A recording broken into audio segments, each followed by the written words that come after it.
We're, we're going to give her an opportunity. Oh, you're gonna have an opportunity to speak. Great, okay, good. You will have an opportunity. The next speaker has to go to Chester today. You're good. Okay. Okay, very good. Annie McDaniel will be the next speaker. She's been in the House of Representatives in Columbia, I think, since 2018. Yes, sir. And she represents District 41, which is Fairfield and Winslow. Fairfield, Chester, and Richmond. Okay, and Chester as well, some others. She will come up to speak. She's one incumbent that we have on the platform today, and I think we can learn a lot from her experience. She is also a Delta Sigma Theta. And for those who don't know who the Delta Sigma Theta are, this is a women's sorority at major colleges here in America. And they have made a difference in certain elections in Atlanta, in Georgia, Alabama. So we have 4 of the deltas we have here today. Okay, thank you all for showing up. So now I want to give you Annie McDaniel.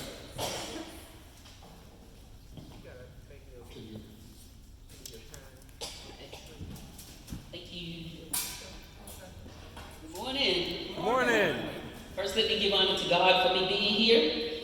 Now, y'all know I'm gonna take a few minutes because I don't think we really give Crystal the kind of gratitude and appreciation for the work that she does. And the people who work for her, I know firsthand how they're out in the community, knocking on doors, making phone calls, trying to rally the Democrats so that we can win some of these seats over.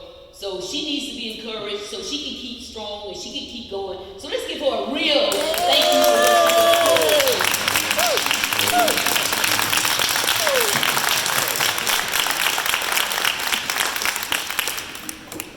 And I'm glad she told y'all about the democracy building because I must admit I was not a member, but I signed up last night for several trainings. There was one on democracy building, one on phone texting, and one on poll watchers. So y'all pay attention to those trainings so that we can get the information so we know what to do while we're trying to win these seats. I know a lot of times poll watchers, they sit and they just watching the poll, but they don't have a clue that they're supposed to be listening. And if someone gets turned down from voting, they're supposed to tell them what they need to do, make sure that they at least vote a fail-safe or a ballot, or provisional ballot. Nobody should walk away not voting. So we need to get these words out. We need to get the messages out. Y'all, I'm excited. I have seen Democrats so fired up. I haven't seen us this fired up since Barack Obama. So give ourselves a hand for that. Thank you, Crystal. Thank you for the Democratic Party. Just a few things I want to share with you all. One piece of legislation that goes back to what Crystal was telling us. We're going through the budget. We get to the end. $32 million settlement that we're voting on. Do y'all know we can do a $32 million and plus the $1.8 billion? It's like the Republicans continue to take our money for granted. So down in Kilgore Island, they alleged that the state went into some agreement and said they couldn't develop that land down there. So when the lawsuit came, they involved the state in the lawsuit, and so they asked us to set aside $32 million to pay for that settlement. And the person who was handling that was Adam Wilson. It was him. So it's these kinds of things, and that's just one of many, because I don't have a whole lot of time, that is happening, that is keeping our state from being as great as it can be and taking the funds and giving them back to the citizens in various resources so that we can have a great quality of life.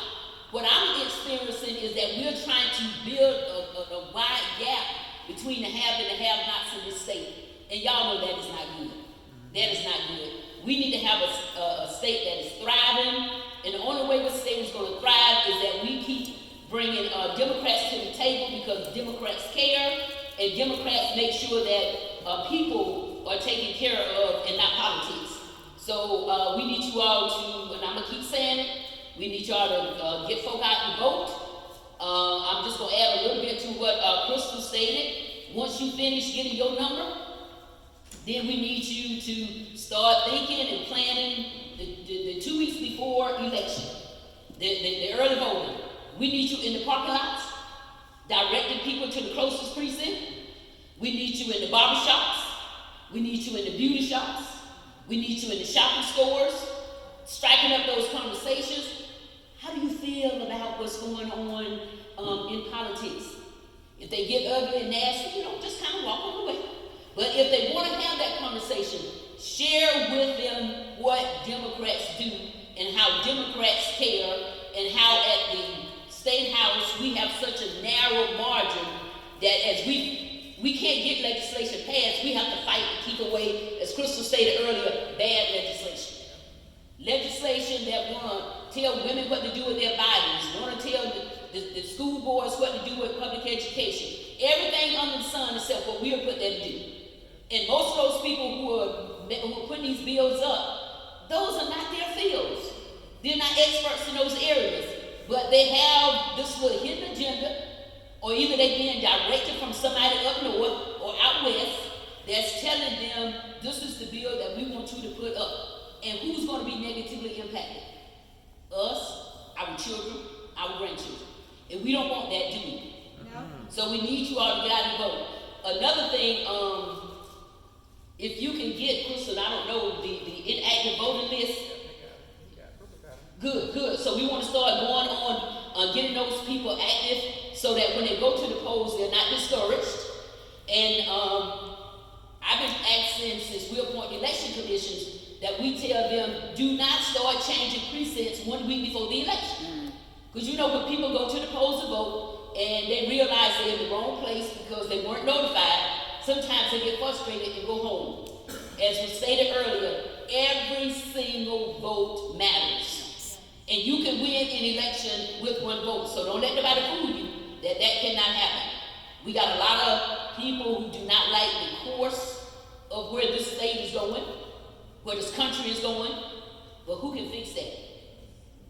Us. All of y'all out there. That's right. Y'all look pretty. Love y'all out there. I want to come back up here and speak again. And thank y'all for giving us some help at the State House so we can do things that matters. We can continue to win back State House seats and semi-constitutional offices and wherever else we have people who are not making decisions in the best interest of our folk and those things that's good for us. So, 2026, that's the interim election. That's when we show them our unity. Do not allow people to make us low-hanging fruit. Do not start picking on each other. Stay strong, because once we get past the primary, we got to go for the general. That's right. If we get more out in the primary, then what happens? We do not have the energy to really fight in the general. So please do not allow us to be low-hanging fruit. Let's stick together, pay attention to the instructions of the party. They've done a whole lot of research that somebody like me out here running my little mouth, I haven't done. So I have to listen to the instructions coming from them. 2028. Okay, now we get the ball rolling in 2016. Then in 2028, we're ready to take back what? Come on, what we gonna take back? White House. We're ready to take back the White House. So if nothing else energizes us, that should energize us, that opportunity in 2028. Then we get to win some more seats in the House, more seats in the Senate. Any of our local governments where we need to make the turnover, we can do that. And then 2030. 2030 is census.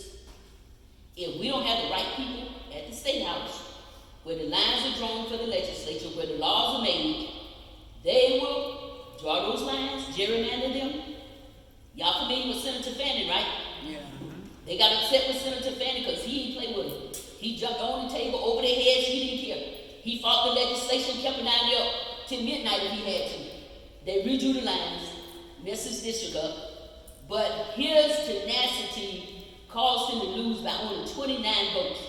And Senator Fanning should have lost by 1,000 based on how they drew the lines. So just because they draw the lines to try to, they have already drawn the lines to try to get us unelected, don't let that discourage us.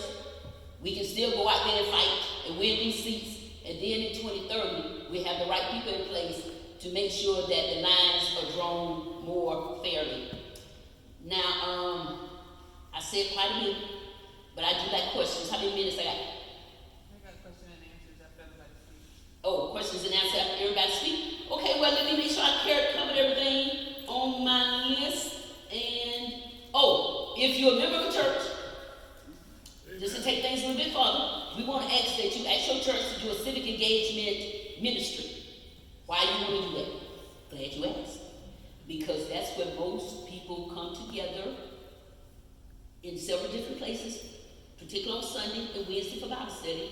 So if you have that civic engagement ministry, they can share the information that they've gotten from the party, that they've gotten from the candidates. They can answer any questions. I often have people calling me, asking me different questions about the election. So I can only imagine the people who don't call. So if we can get those ministries going in the church, and if the pastor will allow, after he does benediction, everyone to hang around for another 15, 20 minutes, so you can give that report. So people would know what's going on and know and understand the importance of elections and voting. You all, it is serious, especially since we're making all these decisions not about what's great. Now in the budget, there was a few good things. We raising state employee, the House side, the budget still have to go to the Senate and be approved by them. But there's teacher pay raises to get the teachers up to, I think, $50,500.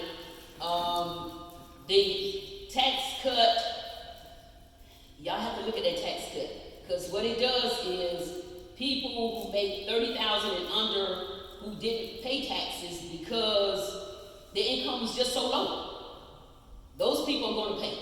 The mindset is everybody needs to pay something. Everybody do, but everybody can't. Not by choice. So, the Bible tells us we have to look out for the least of these. So, my question to them was, so we're going to compare somebody who makes $20,000 a year to somebody who makes $250,000. Because that's where the bulk of the cuts are going. So many of the Democrats didn't vote for that. It wasn't because we didn't think people needed cuts. But what I heard from my people is we want our roads fixed. We want public education fixed. Yes. We want health care for everyone. Yes. We want things that improve people's quality of life. Those things are paid for with tax dollars. So if we take the tax dollars and give them to the rich, who's suffering? Who's the sacrificial lamb? So if there's ever a decision made that you all hear, or if you hear it coming up, please let us know so we can help understand what is not being said and what is not being told. You can download the SC Legislature app. Everybody got a phone? Right. Download the app.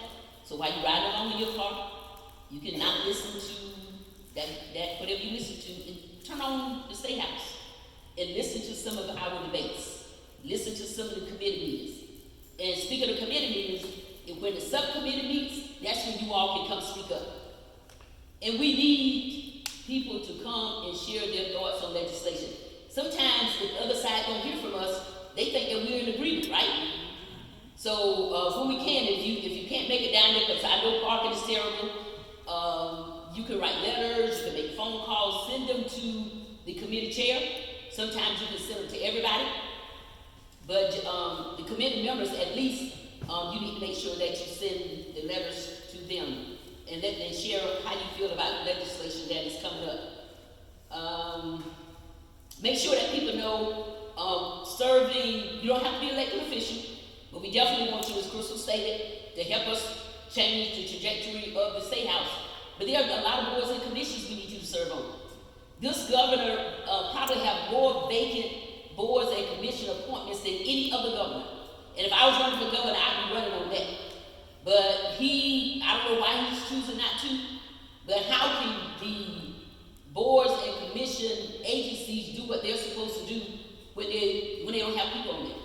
Or people get tired, but they just hanging on until someone else is appointed. We want people who are excited, energized, do their homework, do their studying, and they're making decisions in the best interest of everybody. I feel like I talk more than 7 minutes.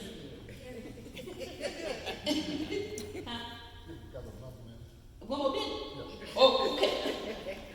I must be talking mighty fast.